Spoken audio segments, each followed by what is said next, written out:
दिन भर सब नॉर्मल था। ऑफिस, कॉलेज, घर की बातों की भाग दौड़, व्हाट्सएप पर जोक्स, इंस्टाग्राम पर रील्स, और फिर रात को जब सब सो जाते हैं एक और दुनिया खुलती है, बस तुम्हारे और स्क्रीन के बीच। वो दुनिया जहां कोई देख नहीं रहा लेकिन शर्म फिर भी देख रही है, जहां तुम कहते हो बस 5 मिनट, बस आज आखिरी बार, और फिर वही पुराना लूप शुरू हो जाता है। ये वीडियो उस रात के बारे में है जब तुम अकेले हो, जब तुम खुद से भी नजरें नहीं मिला पाते, और जब दबा हुआ डिजायर धीरे धीरे छुपा हुआ एडिक्शन बन चुका होता है। नमस्कार, मैं हूं आपका अपना मार्गदर्शक। अगर आप ये वीडियो देख रहे हैं तो दो में से एक बात ऑलमोस्ट पक्की है, या तो आपकी जिंदगी में कोई ऐसी आदत है जिसे आप लाख कोशिश के बाद भी छोड़ नहीं पा रहे, या किसी अपने की आंखों में वो छुपा हुआ दर्द आप रोज देखते हैं पर उसके बारे में बात करने की हिम्मत किसी में नहीं होती। आज हम बात करेंगे porn, secret chats, emotional affairs, compulsive flirting और ऐसी हर लत के बारे में जो बाहर से मजाक लगती है और अंदर से धीरे धीरे आत्मा को खाती जाती है। लेकिन एक शर्त के साथ, पूरे वीडियो में हम किसी को भी गंदा, चरित्रहीन या पापी नहीं कहेंगे, क्योंकि कुंडलिनी माँ की भाषा में डिजायर गंदा नहीं होता, झूठ, जबरदस्ती और एक्सप्लॉयटेशन गंदे होते हैं। तो अगर आपकी जिंदगी में कभी ऐसा कुछ हुआ है जिसे याद करके आप अंदर से सिकुड़ जाते हैं, अगर आप सोचते हैं मेरे अंदर कुछ बहुत गलत है, मैं ठीक नहीं हो सकता, तो ये वीडियो आपके लिए है। यहाँ कोई मॉरल पुलिस नहीं बैठे, यह सिर्फ डॉक्टर और माँ बैठी हैं। जब हम छोटे होते हैं हमारा शरीर भी नया होता है, हमारी फीलिंग्स भी, क्यूरियोसिटी नेचुरल है। ये क्या है, ये ऐसा क्यों फील हो रहा है, ये सवाल क्यों उठ रहे हैं मेरे अंदर। लेकिन हमारा पहला लेसन अक्सर यही होता है, ये मत छू, ये मत देख, ये मत पूछ, और मैसेज धीरे धीरे माइंड में ऐसे बैठ जाता है। शरीर का टॉपिक गंदा है, डिजायर का टॉपिक गंदा है, सवाल पूछने वाला बच्चा भी गंदा है। माइंड के लिए ये सब एक ही कैटेगरी बन जाती है। Body was taboo, feelings was taboo, questions was taboo. और फिर बच्चा सिर्फ बॉडी नहीं छुपाता, अपने इमोशंस भी छुपाने लगता है। अपना डर, अपना गुस्सा, अपना क्रश, अपना लोनलीनेस, सब धीरे धीरे अंडरग्राउंड। फिर उम्र बढ़ती है, शरीर बदलता है, हार्मोन जागते हैं, अचानक अट्रैक्शन आता है, फैंटसीज आती हैं, रात को जागना अच्छा लगने लगता है, पर अंदर कौन सा पुराना प्रोग्राम अब भी चल रहा है, वही ये मत सोचो, ये मत चाहो, तुम डिसेंट लड़के लड़की हो, तुम ऐसे नहीं करते। रिजल्ट क्या होता है, डिजायर खत्म नहीं होता, बस धीरे धीरे अंडरग्राउंड चला जाता है। और हर वो चीज जो अंडरग्राउंड जाती है दो ही रास्तों में बदलती है, या तो बीमारी या लत। योग की भाषा में हमारी रीढ़ के बेस से नाभि के नीचे तक एक एनर्जी सेंटर माना गया है। स्वाधिष्ठान चक्र यही वो जगह है जहां जल तत्व की शक्ति रहती है। फ्लो, मूवमेंट, क्रिएटिविटी, प्लेजर, यहीं से आर्ट आता है, म्यूजिक, डांस, पोएट्री आती है, और यहीं से सेक्सुअल डिजायर भी। दोनों का सोर्स एक ही है, लाइफ की रॉ क्रिएटिव शक्ति। सोचिए, स्वादिष्ठान एक साफ गहरा तालाब है, पानी फ्रेश है, बह रहा है, जिसे जितनी जरूरत है वो उतना पानी ले सकता है। कोई शर्म नहीं, कोई छुपाना नहीं, बस पानी और प्यास का नेचुरल रिश्ता। अब इमेजिन कीजिए, इसी तालाब के चारों ओर बड़े बड़े बोर्ड लगा दिए गए, डेंजर, पानी गंदा है, यहाँ आना पाप है, इस पानी को पीने वाले नरक जाएंगे। दिन में सब लोग इस तालाब को देखते हुए मुंह बना लेते हैं, हमें तो इसकी जरूरत ही नहीं। पर रात को जितने भी सबसे ज्यादा प्यासे लोग होते हैं वो चुपके चुपके यहीं आते हैं, डरते हुए, छुपते हुए, गिल्ट के साथ जल्दी जल्दी पानी पीते हैं और खुद को ही गाली देते हुए वापस चले जाते हैं। सालों तक जब ये खेल चलता है तो तालाब का पानी कैसा हो जाता है, रुका हुआ, गाढ़ा, बदबूदार। एक दलदल स्वादिष्ठान में भी ऐसा ही होता है। जब डिजायर के बारे में खुलकर सम्मान से सही तरीके से बात नहीं होती, जब हर सेंसेशन के ऊपर शर्म की परत चढ़ा दी जाती है, तब ये जल भी बहना बंद कर देता है। या तो सुन्न हो जाता है या अनकंट्रोल्ड वेज में बाहर आता है। Compulsive porn, random hookups, obsessive flirting, dangerous affairs, दबाया हुआ डिजायर। एक दिन बस दिमाग में आया हुआ ख्याल नहीं रहता, वो पैटर्न बन जाता है। और पैटर्न अगर सालों चले तो एडिक्शन बन जाता है। अब सवाल ये नहीं कि डिजायर है या नहीं, सवाल ये है ये डिजायर किस शेप में बाहर आ रहा है। क्या ये तुम्हारी जिंदगी को अलाइव कर रहा है या धीरे धीरे अंदर से खा रहा है। आओ 3 अलग अलग चेहरों से मिलते हैं। शायद इन 3 में से कोई एक चेहरा तुम्हारे अंदर भी छुपा हो। आरव कोई विलन नहीं है, वो कोई भूखा भेड़िया नहीं जैसा कुछ लोग सोचते हैं। वो बस अकेला है, थका हुआ है और भीतर से बहुत अंडर टच्ड और अंडर सीन है।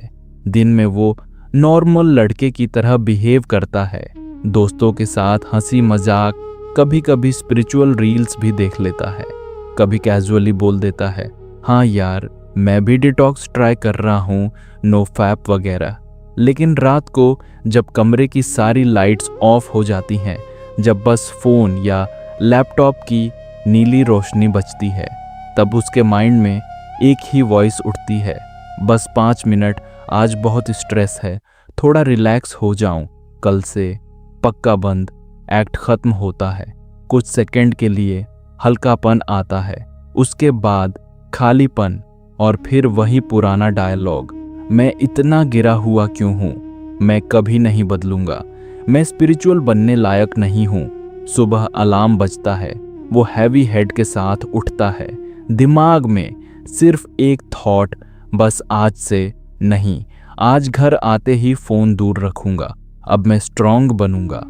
उसका प्रॉब्लम सिर्फ डिजायर नहीं है, उसका प्रॉब्लम अकेलापन है, बोर्डम है, अनप्रोसेस्ड स्ट्रेस है और बचपन की वो प्रोग्रामिंग भी कि बॉडी और डिजायर के बारे में किसी ने कभी हेल्दी बात की ही नहीं। मीरा भी कोई बुरी औरत नहीं है, उसे बस कोई ऐसा चाहिए जो बिना जजमेंट के उसे सुन ले, जिसके सामने वो फ्रीली कह सके आज मैं टूट गई हूँ, आज मुझे कोई हक चाहिए था, आज मुझे कोई बोले कि मैं ब्यूटीफुल हूँ। जब घर में सेफ इमोशनल जगह नहीं मिलती तो दिल बाहर जगह ढूंढता है, और जब ये पैटर्न बार बार रिपीट होता है तो वो भी एडिक्शन बन जाता है। वैलिडेशन की एडिक्शन, अटेंशन की एडिक्शन, किसी के ऑनलाइन आने का इंतजार करने की एडिक्शन। राहुल को लोग चार्मिंग कहते हैं, यार तू तो बड़ा प्लेयर है, तेरी तो हर जगह चलती है, और बाहर से वो यही इमेज मेंटेन करता है। पर जब रात को वो अकेला होता है तो सबसे बड़ा डर उसे यही खाता है, अगर मैं डिजायरेबल नहीं रहा तो मैं हूं ही कौन। कुछ लोगों के लिए एडिक्शन सिर्फ स्क्रीन नहीं, हर नई आंख में खुद को साबित करने की आदत भी है। हर पार्टी में सेंटर ऑफ अटेंशन बने रहना, हर चैट में थोड़ा सेक्सुअल टेंशन क्रिएट करना, हर जगह किसी न किसी से फ्लर्ट करते रहना। ये भी वही स्वादिष्ठान की लहर है, बस डायरेक्शन गलत हो गई है। कुंडलिनी माँ के लिए डिजायर गंदा नहीं है, वो खुद ही तो डिजायर की असली जड़ है, वही शक्ति जो बीज को वृक्ष बनाती है, 2 शरीरों को एक नए जीवन में बदलती है, जो आर्ट, म्यूजिक, पोएट्री, इन्वेंशन, हर क्रिएशन के पीछे साइलेंटली काम कर रही है। उनकी नज़र में असली प्रॉब्लम 3 चीज़ें हैं। पहला, झूठ, जब तुम खुद से भी सच छुपाते हो और दूसरे से भी। दूसरा, जबरदस्ती, जब किसी की ना, किसी की बॉडी लैंग्वेज इग्नोर करके अपनी इच्छा थोप दी जाती है। तीसरा, एक्सप्लॉयटेशन, जब तुम किसी के दर्द, किसी की लोनलीनेस, किसी की मजबूरी को अपना एंटरटेनमेंट या कंट्रोल का जरिया बना लेते हो। अगर तुम अकेले कमरे में बैठकर माँ के सामने ये कह सको, माँ मेरे अंदर डिजायर है, ये कभी कभी मुझे खींच ले जाता है, मैं इसे समझना चाहता हूँ, हील करना चाहता हूँ, तो उनके लिए तुम पापी नहीं बस पेशेंट हो। शेम कहती है मैं गंदा हूँ, कुंडलिनी माँ कहती हैं तू घायल है और मैं तेरी डॉक्टर भी हूँ और तेरी माँ भी। अब तक हमने देखा है बचपन की प्रोग्रामिंग कैसे काम करती है, स्वादिष्ठान का जल कैसे दलदल बन जाता है और एडिक्शन किन किन चेहरों में हमारे सामने आता है। अब सवाल ये नहीं कि तुम अच्छे हो या बुरे, अब सवाल सिर्फ इतना है तुम ईमानदार हो या नहीं। आज हम 2 काम करेंगे। पहला, एक ईमानदार सेल्फ ऑडिट बिना खुद को गाली दिए। दूसरा, माँ के साथ एक छोटा सा व्रत जो आपके एवरीडे जीवन में रियल शिफ्ट ला सके। अगर आपके पास कागज कलम है तो अभी उसे अपने सामने रखिए, अगर नहीं है तो बाद में ये पार्ट फिर से सुनकर लिख लीजिएगा। ये कोई मोरल रिपोर्ट कार्ड नहीं है, ये स्वादिष्ठान की मेडिकल रिपोर्ट है। पेज पर ऊपर लिखिए ट्रिगर, कब मुझे सबसे ज्यादा खिंचाव फील होता है। अब बिना सोचे बस ऑनेस्ट होकर लिखिए। जब मैं अकेला होता हूँ और घर में सब सो जाते हैं, जब मैं स्ट्रेस्ड होता हूँ और काम का प्रेशर होता है, जब पार्टनर या फैमिली से लड़ाई हो जाती है, जब इंस्टाग्राम पर कुछ स्पेसिफिक टाइप की रील्स देख लेती हूँ। अब सेकंड कॉलम में लिखिए मैं उसके बाद क्या करती हूँ। जितना डिटेल में ऑनेस्ट हो सकते हो उतना अच्छा। मैं रैंडम पॉर्न सर्च करता हूँ, मैं 2-3 पुराने चैट्स खोलता हूँ, मैं डेटिंग एप्स एंडलेसली स्क्रॉल करता हूँ, मैं ऐसे लोगों से बात शुरू करता हूँ जिनसे बात नहीं करनी चाहिए। याद रखिए आप बिहेवियर लिख रहे हैं, अपना कैरेक्टर नहीं। तीसरे कॉलम में लिखिए इसके बाद मैं अपने बारे में क्या सोचती हूँ। मैं गिरा हुआ इंसान हूँ, मैं कभी चेंज नहीं हो सकता, मैं डबल फेस्ड हूँ। इन सेंटेंसेस के साथ बस एक काम करना है, इन्हें नोटिस करना, इन पर विश्वास नहीं करना। बहुत इंपॉर्टेंट बात, ये पैटर्न्स अचानक नहीं बने।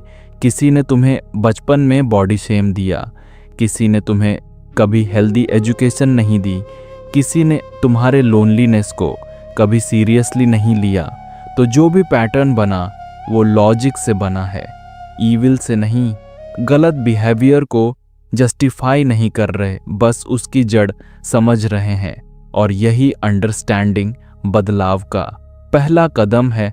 एडिक्शन हमें 2 एक्सट्रीम में फंसा कर रखती है, या तो हम कंप्लीटली उसके हवाले हो जाते हैं या फिर अचानक डिसाइड करते हैं आज से 100% छोड़ दूंगा, कभी टच भी नहीं करूंगा। और जैसे ही हम थोड़े डेज बाद फॉल हो जाते हैं, माइंड हमें दुगनी जोर से मारता है, देखा तू तो कुछ कर ही नहीं सकता। कुंडलिनी माँ की भाषा में हीलिंग ऐसे नहीं होती, वो छोटे छोटे व्रत से शुरू होती है। आज हम एक बहुत सिंपल व्रत लेंगे, नाम रखिए ट्रिगर व्रत। इसका मतलब ये नहीं कि आप आज से सब छोड़ देंगे, इसका मतलब सिर्फ इतना है, जब भी मेरा सबसे कॉमन ट्रिगर आएगा, मैं कंपल्सिव एक्शन से पहले सिर्फ 3 मिनट माँ के साथ बैठूंगा, बस 3 मिनट, ना गिल्ट ना ड्रामा, बस पॉज। अब इनर में मेरे साथ धीरे धीरे ये वर्ड्स दोहराइए, माँ अभी मेरे अंदर कुछ उठ रहा है, मेरा माइंड कुछ देखना करना चाहता है जो मुझे नीचे खींचता है। मैं आपसे झूठ नहीं बोलूँगा, मैं ये प्रिटेंड नहीं करूँगा कि मेरे अंदर डिज़ायर नहीं है, लेकिन आज मैं बस एक नया काम करूँगा। मैं तुरंत भागूंगा नहीं, मैं तुरंत एक्ट भी नहीं करूँगा। पहले मैं 3 मिनट आपके साथ बैठूंगा। अगर उसके बाद भी मैं गिर गया तो भी मैं अपने आप को दंड नहीं दूंगा।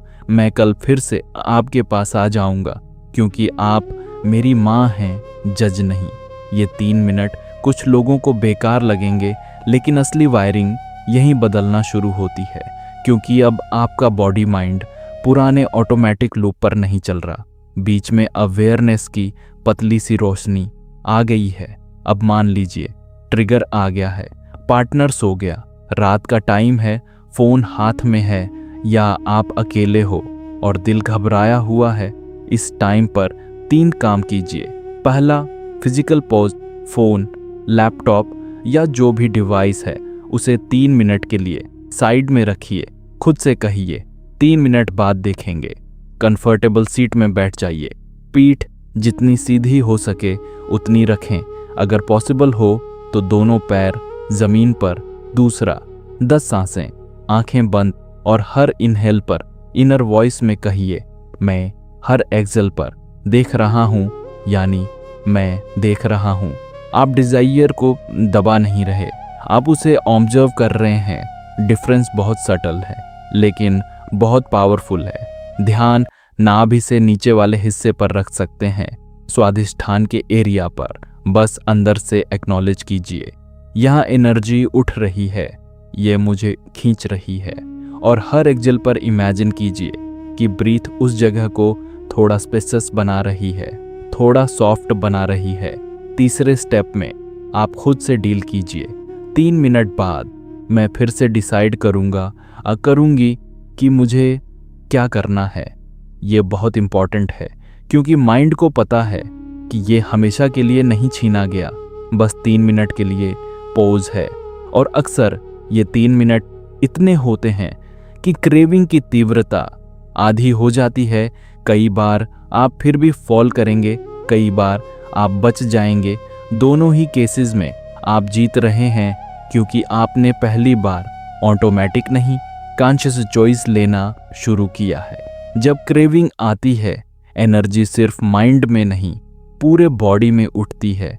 दिल तेज धड़कता है, किसी हिस्से में हीट या टाइटनेस बढ़ती है। ज्यादातर लोग इस थमघोंटू एनर्जी से सिर्फ एक ही रास्ता जानते हैं, स्क्रीन या फैंटेसी। अब हम एक दूसरा रास्ता जोड़ते हैं। जैसे ही आप नोटिस करें कि आपके अंदर सेक्सुअल चार्ज बहुत तेज हो रहा है, आप 2 मिनट के लिए सिंपल स्लो मूवमेंट्स कर सकते हैं।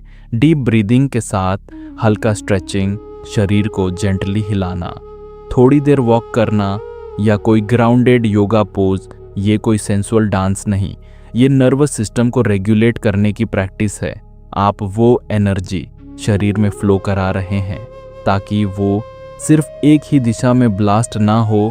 एक और बहुत इंपॉर्टेंट बात, कुछ पैटर्न्स इतने गहरे होते हैं कि सिर्फ यूट्यूब वीडियो, सिर्फ अकेले मेडिटेशन, सिर्फ विल पावर से उनसे निकलना बहुत मुश्किल होता है। खासकर जब बचपन में सेक्सुअल अब्यूज हुआ हो, पोर्न या रिस्की बिहेवियर ने जॉब, पढ़ाई, शादी को नुकसान पहुंचाया हो, या आप बार बार डेंजरस सिचुएशंस में खुद को डाल रहे हों और बाद में खुद भी डर जाते हों। ऐसे केसेस में कुंडलिनी माँ की कृपा अक्सर थेरेपिस्ट के रूप में आती है। एक ऐसा इंसान जो ट्रेनर्ड है, ट्रॉमा को समझता है और आपके साथ जजमेंट नहीं, साइंस और कंपैशन लेकर बैठता है। थेरेपी पर जाना स्पिरिचुअलिटी की फेल्योर नहीं है, एक्चुअली वो स्पिरिचुअल मैच्योरिटी का साइन है। ये स्वीकार करना कि मुझे मदद चाहिए, जैसे टूटी हड्डी के लिए आप खुद ही घर में पट्टी नहीं बांधते, वैसे ही गहरे मन के घावों के लिए कभी कभी प्रोफेशनल सपोर्ट जरूरी है। अगर आपके शहर या देश में ऐसे थेरेपिस्ट हों जो ट्रॉमा इन्फॉर्म्ड हों, जो सेक्सुअलिटी और एडिक्शन को जजमेंट के बिना समझते हों, तो उन्हें खोजिए। और अगर तुरंत थेरेपिस्ट न मिले तो कोई ट्रस्टवर्थी फ्रेंड, स्पिरिचुअल मेंटर या सपोर्ट ग्रुप, किसी एक सेफ इंसान से सच बोलकर जर्नी शुरू कीजिए। ये सब सुनकर आपके अंदर 2 एक्सट्रीम वॉइसेस उठ सकते हैं। एक कहेगी ये सब दूसरों के लिए है, मैं तो प्योर हूँ, मुझे तो कोई प्रॉब्लम ही नहीं। दूसरी कहेगी मैं तो इतना गिरा हुआ हूँ कि माँ भी मुझे नहीं चाहेंगी, मैं बियॉन्ड रिपेयर हूँ। दोनों ही वॉइसेस हाफ ट्रूथ हैं और इसलिए दोनों ही झूठ हैं। कुंडलिनी माँ तुम्हें ना स्पेशल सिनर मानती हैं, ना स्पेशल सेंट, वो तुम्हें अपना बच्चा मानती हैं। जो कन्फ्यूजर भी हो सकता है, घायल भी, वीक भी और इनक्रेडिबली पावरफुल भी। शेम कहती है मैं खराब हूं इसलिए मुझे छुपना पड़ेगा। रिस्पॉन्सिबिलिटी कहती है मैं इंसान हूं, गलतियां हुई हैं, लेकिन अब मैं जागना चाहता हूं। ये वीडियो तुम्हें शेम की तरफ नहीं, रिस्पॉन्सिबिलिटी की तरफ बुला रहा है। अब इमेजिन करो, वही आरब, रात का वही कमरा, फोन हाथ में, पुरानी साइट्स का वही खिंचाव। वो अंदर से कहता है माँ मैं फिर वही करने जा रहा हूँ, आप सब देख रही हैं। मैं आपको झूठ नहीं बोल सकता, मुझे अभी बहुत अकेलापन फील हो रहा है और ये रास्ता मुझे कुछ देर के लिए हल्का कर देगा, ये मुझे पता है। लेकिन आज मैं बस एक चीज़ अलग करूँगा, मैं एक्ट करने से पहले आपके साथ बैठूंगा। शायद उस रात वो फिर भी गिर जाए, शायद कुछ देर बाद वो फिर वही साइट्स खोल ले और फिर गिल्ट भी आए, लेकिन एक चीज़ परमानेंट चेंज हो चुकी है। अब वो खुद से और माँ से भाग नहीं रहा। अब पैटर्न छुपा हुआ नहीं, उसके सामने है। सुबह वही लड़का एक नोटबुक खोलता है और लिखता है। ट्रिगर, रात को अकेलापन plus phone action, porn feeling, पहले हल्का, फिर खालीपन, फिर शेम न्यू स्टेप, 3 मिनट माँ के साथ बैठना। हीलिंग का मतलब ये नहीं कि अचानक बिहेवियर गायब हो जाए। हीलिंग का पहला मतलब ये है कि तुम भागना छोड़ दो। जैसे ही तुम अपनी आदतों से नजरें मिलाने लगते हो, कुंडलिनी माँ उसी दिन से तुम्हारे साथ काम शुरू कर देती हैं। शायद आज भी ट्रिगर्स आएंगे, शायद कुछ पुराने टैब्स फिर से खुलेंगे, शायद कुछ नाइट्स में तुम खुद से डिसअपॉइंटेड भी हो जाओगे। लेकिन अब एक चीज़ बदल गई है, अब तुम अकेले नहीं हो, अब तुम्हारी स्टोरी में तुम्हारी माँ भी शामिल है। कुंडलिनी माँ जो तुम्हारे सबसे छुपे हुए कमरों में भी रोशनी लेकर चलती हैं। तुम्हारा दबा हुआ डिजायर कोई शैतान नहीं, बस भूखी हुई शक्ति है जो गलत दरवाजे पर नॉक कर रही है। जब तुम उसे माँ के हाथ में धीरे धीरे वापस सौंपते हो तो वही शक्ति एडिक्शन से साधना बनती है। छुपा हुआ पाप छुपा हुआ मंदिर बन जाता है। अगर इस 2 पार्ट जर्नी ने आपके दिल के किसी कॉर्नर को सॉफ्टली टच किया हो तो कमेंट्स में किसी और को जज मत कीजिए, बस इतना लिखिए, माँ मेरे अंदर छुपी हुई एनर्जी को सही दिशा दिखाओ। और अगर आप चाहते हैं कि हम अगले एपिसोड्स में कुंडलिनी माँ और मनी, वर्क, पर्पस या ब्रेकअप्स और टिंडर कल्चर पर भी बात करें तो नीचे लिखिए, माँ मेरी पूरी स्टोरी को देखो, सिर्फ एक लेबल को नहीं। जब भी आप अपने सबसे छुपे हुए कमरे में सच की छोटी सी लौ जलाते हैं, वहाँ कुंडलिनी माँ मुस्कुराती हैं।